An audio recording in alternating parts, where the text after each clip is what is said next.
మీ అందరి కోసం ఎంతో ప్రేమతో చేయాలని అడిగినటువంటి రామదాస్ నాయక్ గారిని, అట్లాగే వారు చేస్తున్నటువంటి ఈ ప్రయత్నానికి స్థానికంగా ఉండి అందరూ సహకరించిన నాయకత్వాన్ని కూడా నేను మనస్ఫూర్తిగా అభినందిస్తా ఉన్నాను. ఎందుకంటే నిరుద్యోగ యువతి యువకులకి వారి జీవితాల్లో వాళ్ళ కాళ్ల మీద వాళ్ళు నిలబడటానికి చేసేటువంటి ఒక గొప్ప ఉన్నత కార్యక్రమం ఇది.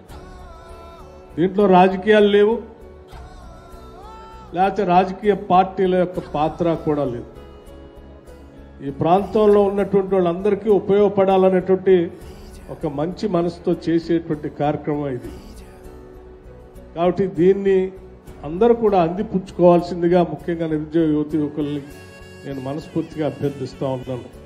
భవిష్యత్తులో కూడా ఇప్పుడు ఇంటర్వ్యూకి అటెండ్ అయ్యేటువంటి వాళ్ళకి ఇక్కడికిక్కడే కొద్దిమందికి అపాయింట్మెంట్ లెటర్స్ ఇస్తుండొచ్చు, ఇంకా కొద్దిమందికి ఆ కంపెనీలకు రమ్మని కూడా మీ అందరికీ ఆహ్వానాలు పంపిస్తుండొచ్చు.